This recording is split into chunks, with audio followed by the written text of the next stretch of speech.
Well, good morning. It's Ian, Keith, Dad, Grandad, all the usual routine. Yeah, sat in my room Thursday morning, 2 days after the second chemo. All sorts of things going off. Some brilliant, some, could be better. That's life. Tapestry of life. Yeah. Right, where do I start? I'll try and make this as quick as possible. In portrait, not in landscape. Oh no, landscape, not in portrait, sorry. Yeah, right, chemo. No, TERP. Got a bit worried because I was still getting bits of bleeding when I was exercising or doing anything at all. I get a little bit of blood first.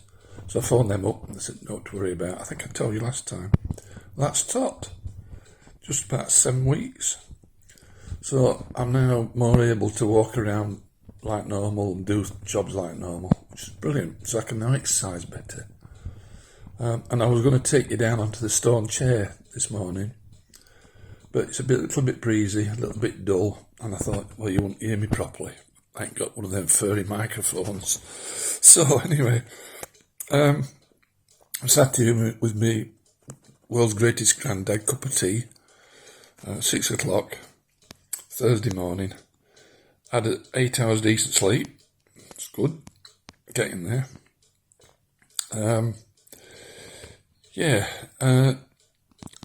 TERP's going well. Chemo, right, very anxious when I went, because of what went off last time. I told the nurse, nice little nurse, Kerry, not Kay, as a different nurse this time. So she understood.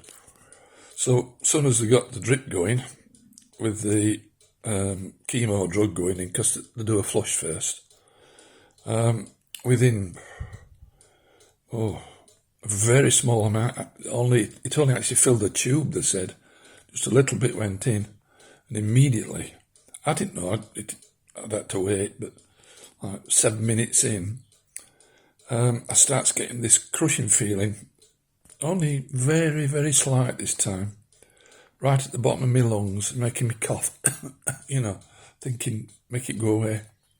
So I told her, and she immediately stopped it, put me straight back on flush, and she said, could be anxiety that's caused it. She says, but also all your antibodies have been warned from last time, and as soon as they see it coming and recognise it, they attack it. Marvellous what your body does. So she says, we have to treat it as though you've had an actual reaction. So she put some hydrocortisone in, she put some antihistamine, something or other, can't remember the name. Sorry about this, I need a camera stand really. So, or a phone stand I should say. Yeah, so then I had to get a doctor to see me. She came and saw me, and then she had to go and see the consultant. The consultant eventually said, have another go, because I said to the doctor, please try again, because I need this. So she went away, took my opinion with her obviously, got hold of the consultant, and I'd been there about 3 hours by this time. The consultant says, yeah, half the speed again.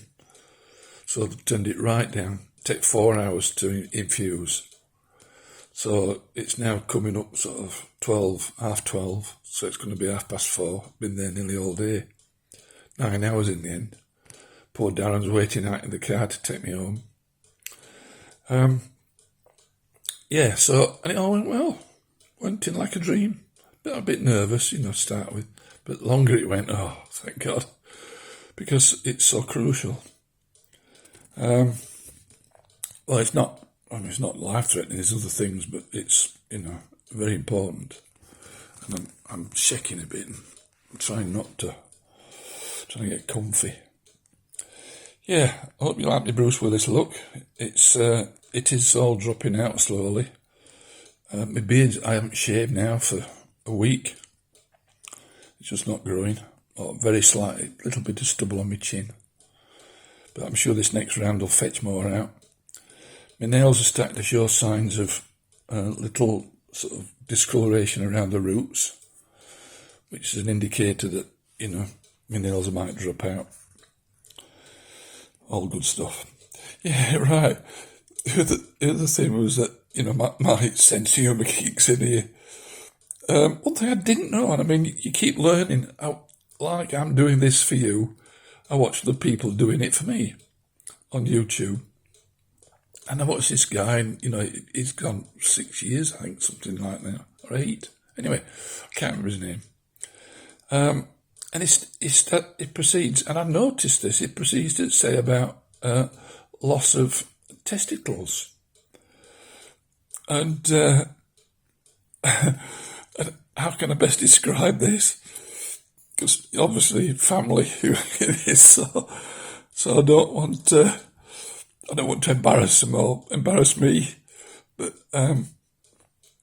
yeah, so if you remember right back in one of the early ones, and I was talking about being surgically castrated, the term for it medically. Well, there's two things they can do. They can remove the activation pads off the side of your testicles and leave your testicles there. The activation pads is what tells them to produce testosterone from your brain. And that's called an orchiectomy. No D. If you remember, I was having a good laugh about if they remove the whole thing, lock, stock and barrel, so to speak, lock, stock and plumb, that's called an orchidectomy. And who the hell thought of orchid for a description for that? Grapectomy or a plumectomy? Aye.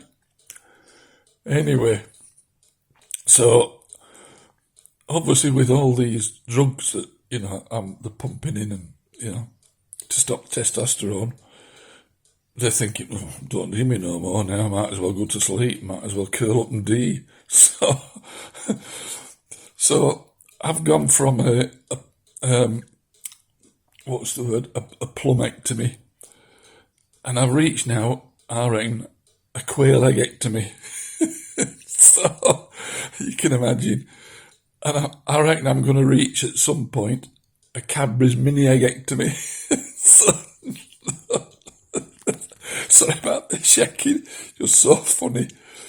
But I mean, it's what you've got to accept. It's going to happen, it's about your own health, it's about survival. It's a minor inconvenience. The other thing was, and again, kids will go, oh, Dad, oh, you have to tell us that. My grandson, Ethan, he had some sex education a couple of months ago. I remember he rolled well after. And he came and he said, Grandad, he says, I now know what a wet dream is. so he's getting old enough to, to understand these things. Anyway, you don't want to see me ranting and laughing on all the time. But it does tickle me fancy. Life, it's great, isn't it? Yeah, so, what was I going to say? Oh, yeah, that's right. One of the things when you have the TERP operation is they go into the prostate and they cut out, if you remember the orange, or the potato peel and things I told you about, or the apple corer, and they take out all the inside, and with it come all the tubes. And of course it's the tubes that feed semen to your urethra and, the material from your testicles when you ejaculate. So it's more common than not that when you have a TERP, you have what's called dry ejaculation. You no longer ejaculate. Well, lo and behold, I ejaculate. Wet. Bloody hell. How the hell I managed that, I don't know. But more or less straight away, all my hormone therapy kicked in, so, it's not happening no more. So, have a laugh with me, won't you? Dear me. Well, I mean, I'm becalmed at sea There's no more lust, no more, poor Jenny. But, she understands. I'm shaking a lot, sorry. And I'm going to have if I can, without shaking camera too much, I'm going to have a slurp of my tea. Because it's getting cold, excuse me.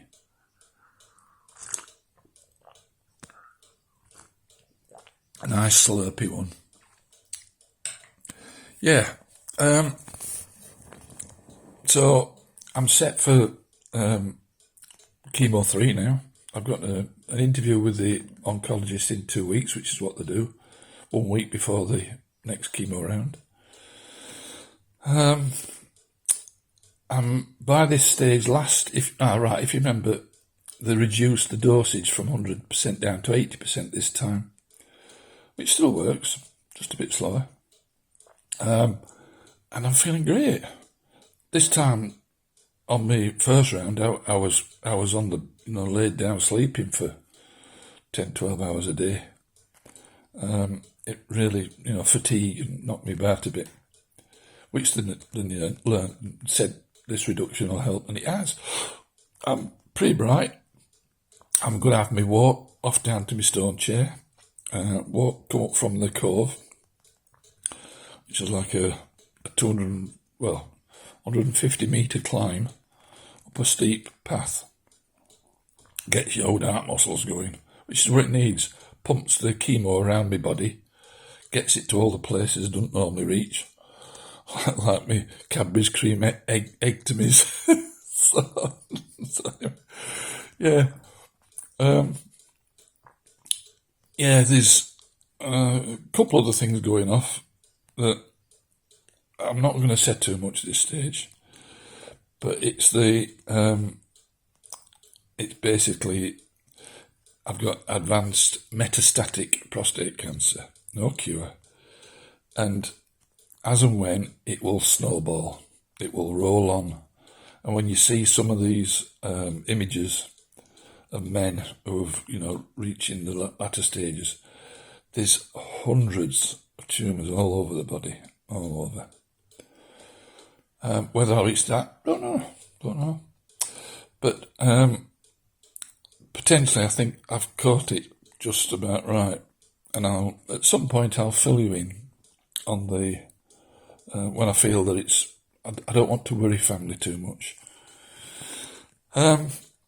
So yeah, there is other bits to come, but the brilliant news is that at this interview with the oncologist 1 week before the chemo, they give you a PSA blood test, and they do this every month or every 3 weeks.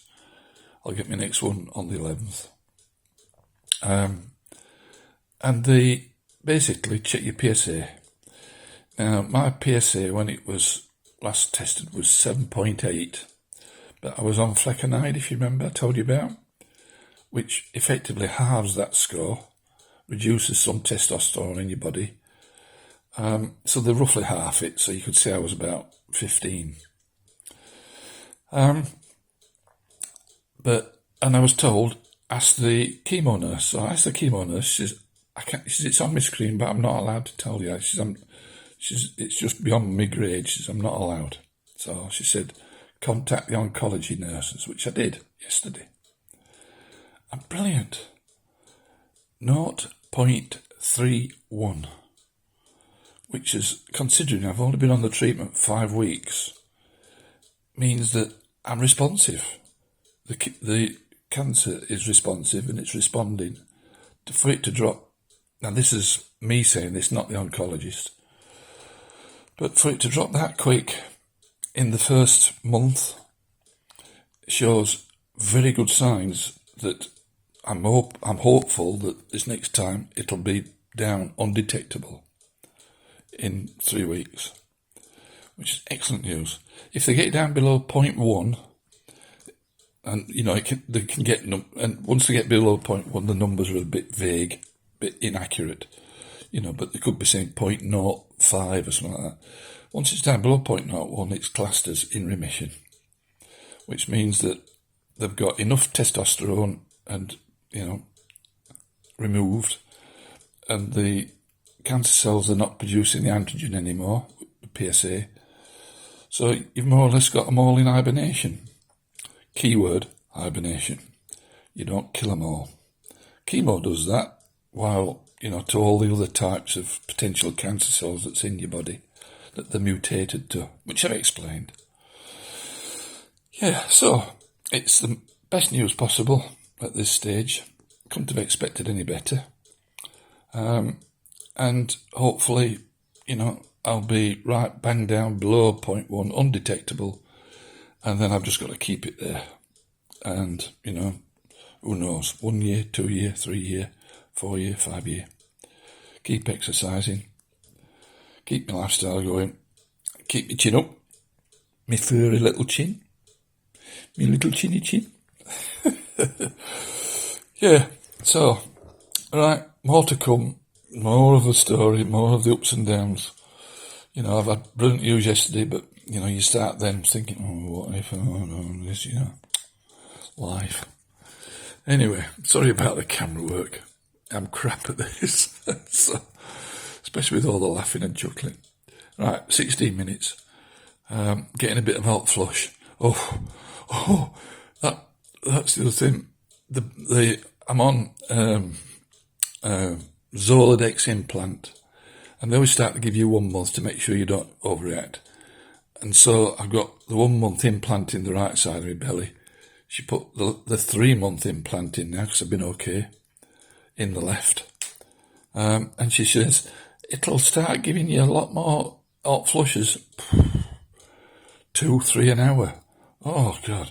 But I think it's because the 1 month is still in there and still putting a bit of the chemicals in my body. That's Zoladex. And then I'm on the tablets, Duralumin? Duralamide? Anyway, they give me a box of them every time I have a chemo. And that's the 2nd generation. The one in my stomach's the 1st gen. Yeah, so all going good. 17, 18 minutes now. Right, so love you all. Hopefully, I noticed subscription figures are going up slightly, which is good. I'm getting good comments. Thank you very much to you all. Much appreciated. Does help when you get a little bit low, which you do, natural. Anyway, big hugs to you all. I'll start crying if I'm not careful here. It does happen with all these lack of testosterone. Yeah, so look forward to seeing you all once I'm up and about, sort of end of this year, beginning of next. Hopefully to get back up Yorkshire and see everybody again. Yeah, when I'm fit and well, or feeling better. Okay, it's Ian, Keith, you know the routine. Dad, big old granddad, silly idiot, talks about his testes all the time. Oh dear. Right. Hopefully you're enjoying this. Comments if you think I can do it better in any way. I'd always aim to improve. Bye for now. Caught you before the cuckoo clock's just about to go off. See ya. Bye.